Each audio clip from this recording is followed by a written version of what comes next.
தமிழர்கள் நாம் எப்பொழுதுமே அன்புக்கு கட்டுப்பட்டவர்கள். எந்த காலத்திலும் அடக்குமுறைக்கு பயப்பட மாட்டோம், அஞ்ச மாட்டோம். எந்த காலத்திலும் அடக்குமுறைக்கு நாம் அடிபணிய மாட்டோம்.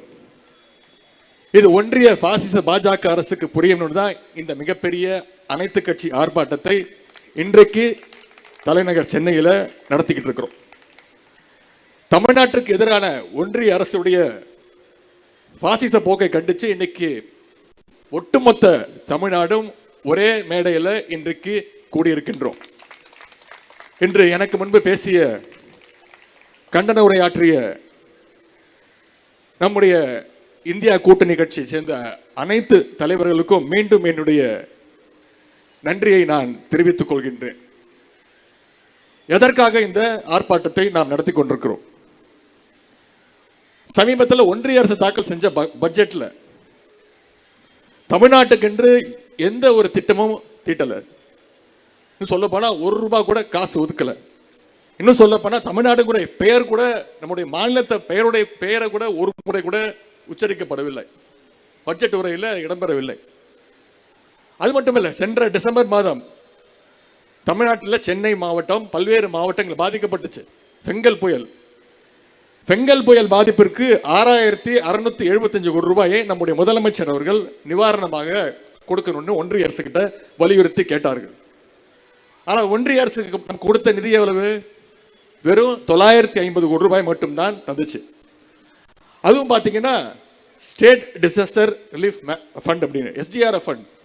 ஒவ்வொரு ஆண்டும் ஒன்றிய அரசு மாநில அரசுக்கு கொடுக்க வேண்டிய நிதி, மழை பெஞ்சாலும் பெய்யாட்டி கொடுக்க வேண்டிய நிதி, ஒன்றிய அரசு தன்னுடைய கஜானாவிலிருந்து ஒரு பைசா கூட நம்முடைய தமிழ்நாடு அரசுக்கு கொடுக்கவில்லை.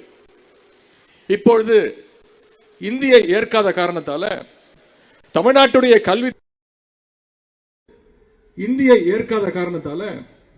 தமிழ்நாட்டுடைய கல்வித்துறைக்கு, பள்ளி கல்வித்துறைக்கு வர வேண்டிய ஒன்றிய அரசு கொடுக்க வேண்டிய 2190 கோடி பிரிச்சு கொடுத்திருக்கு.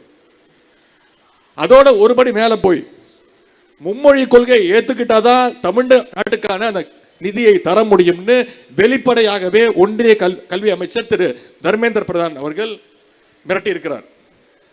நாங்க ஒன்னும் ஏற்கனவே சொன்னதுதான், அதை மீண்டும் சொல்றேன். நாங்க ஒன்னும் உங்க அப்பா விட்டா காசை கேட்கல.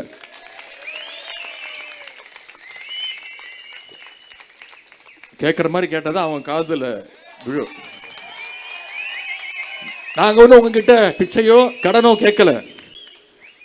தமிழ்நாட்டு மக்கள், தமிழ்நாட்டு மாணவர்கள், அவங்களுடைய பெற்றோர்கள் கட்டின வரி பணத்திலிருந்து தான் எங்களுடைய உரிமையை தான் நாங்கள் கேட்கிறோம். எங்களுக்கு சேர வேண்டிய நிதி உரிமையை தாங்கன்னு உரிமையோடு கேட்கிறோம்.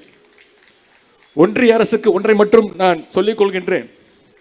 தமிழ்நாட்டு அரசையும் சரி, தமிழ்நாட்டு மக்களையும் சரி, நீங்கள் ஒருபோதும் மிரட்டி பணிய வைக்க முடியாது. இது திராவிட மண், இது பெரியார் மண், இது பேரறிஞர் அண்ணாவால், முத்தமிழர் கலைஞர் அவர்களால் உருவாக்கப்பட்டு நம்முடைய மாண்பு முதலமைச்சர் அவர்களால் வழிநடத்த வருகின்ற சுயமரியாதை மண் என்பதை இந்த ஆர்ப்பாட்டத்தின் மூலமாக ஒன்றிய அரசுக்கு நான் மீண்டும் மீண்டும் அழுத்தம் திருத்தமாக கூறிக்கொள்ள விரும்புகின்றேன். கடந்த 100 ஆண்டுகள்ல தமிழ்நாட்டில் நடந்த மிகப்பெரிய போராட்டங்கள் எல்லாமே 2 முக்கியமான விஷயத்திற்காக நடந்தது. ஒன்று கல்விக்காக, மற்றொன்று இந்தி திணிப்புக்கு எதிராக நடந்தது. இன்றைக்கு நம்முடைய கல்விக்கும் இருமொழி கொள்கைக்கும் ஆபத்து வந்திருக்கு. ஹிந்தியை நாம ஏத்துக்கிட்டு ஆகணும்னு விடாப்பிடியா வீம்பா அவங்க சுத்திட்டு இருக்கிறாங்க. இந்தியை திணிச்சு, தமிழ்நாட்டுக்குள்ள திணிச்சு, தமிழ்நாட்டுடைய வரலாற்றை, பண்பாட்டை, தனித்துவத்தை அழிக்கலாம்னு நினைக்கிறாங்க. இதன் மூலம் தமிழர்களை 2வது குடிமக்களாக மாத்தலான்னு பாசிஸ்ட் பாஜக அரசு முயற்சி செஞ்சிட்டு இருக்கு.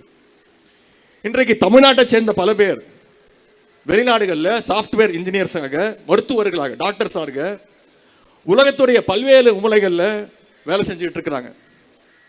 இஸ்ரோவோட தலைவர்களாக, திட்ட இயக்குநர்களாக, விஞ்ஞானிகளாக உலகம் முழுவதும் புகழோடு பெருமையோடு வாழ்ந்துட்டு இருக்கிறாங்க. இவங்கள பெரும்பாலானோர் 99% பேர் தமிழ்நாட்டில் அரசு பள்ளியில் அரசு பாடத்திட்டத்தை இருமொழி கொள்கையில் கற்றுறவங்க தான். இன்றைக்கு கல்வியில தமிழ்நாடு எவ்வளவோ சாதனைகளை செஞ்சுக்கிட்டு இருக்கு. அதுக்கு ஒன்றிய அரசு கூப்பிட்டு தமிழ்நாட்டை ஊக்கப்படுத்த பாராட்ட கூட வேணாம், நம்மளை டிஸ்டர்ப் பண்ணாம இருக்க வேணும்னு சொல்லிக் கொள்கிறேன். நீங்க நியாயமா தர வேண்டிய நிதியை கொடுங்க. நமக்கு வர வேண்டிய நிதி உரிமையை கேட்டா என்ன சொல்றாங்க பாஜகவை சேர்ந்தவங்க, தமிழ்நாடு அரசு இந்தியா கூட்டணி அரசியலுக்காக தன் மும்மொழி கொள்கையை ஏத்துக்க மாட்டேங்குதுன்னு சொல்றாங்க. ஒன்றிய அமைச்சர் திரு தர்மேந்திர பிரதான் அவர்களே சொல்கிறார், அரசியலுக்காக நான் பண்றோம் அப்படின்னு. நான் அவருக்கு ஒன்றை குறிப்பிட விரும்புகின்றேன். எங்களுக்கு அரசியல் எல்லாம் இரண்டாவது தான். எங்களுக்கு முதல்ல எங்களுடைய மொழி உணர்வு, இன உணர்வு, அதை நீங்கள் புரிந்து கொள்ள வேண்டும். மொழிப்போர் தியாகிகள் தாளமுத்துவும் நடராஜனும் அரசியலுக்காக உயிர் விடல, தங்களுடைய தமிழ் மொழியை காக்கணும்னு உயிர் விட்டவங்க. கீழப்பழு சின்னசாமி அரசியலுக்காக சாகவில்லை, இந்தி திணிப்பை எதிர்த்து தனக்குத்தானே தீய வைத்துக் கொண்டு இறந்தவங்க எங்க தமிழ்நாட்டுக்காரங்க. இந்தி திணிப்பை எதிர்த்து எத்தனையோ பேர் தமிழ்நாட்டில் இறந்திருக்கிறாங்க. இதையெல்லாம் மறந்துட்டு உங்களுடைய மிரட்டலுக்கு நாங்க அடிபடுவோம் நீங்க நினைச்சீங்கன்னா அது உங்களுடைய கனவுல கூட நடக்கிறது. பாதகம் செய்பவரை கண்டால் நாம் பயம் கொள்ளலாகாது பாப்பா, மோதி மிதித்து விடு பாப்பா, அவர் முகத்தில் உமிழ்ந்து விடு பாப்பா. அண்மை செய்திகளை உடனுக்குடன் தெரிந்து கொள்ள இணைந்திருங்கள் எம் நாடு தொலைக்காட்சியுடன்.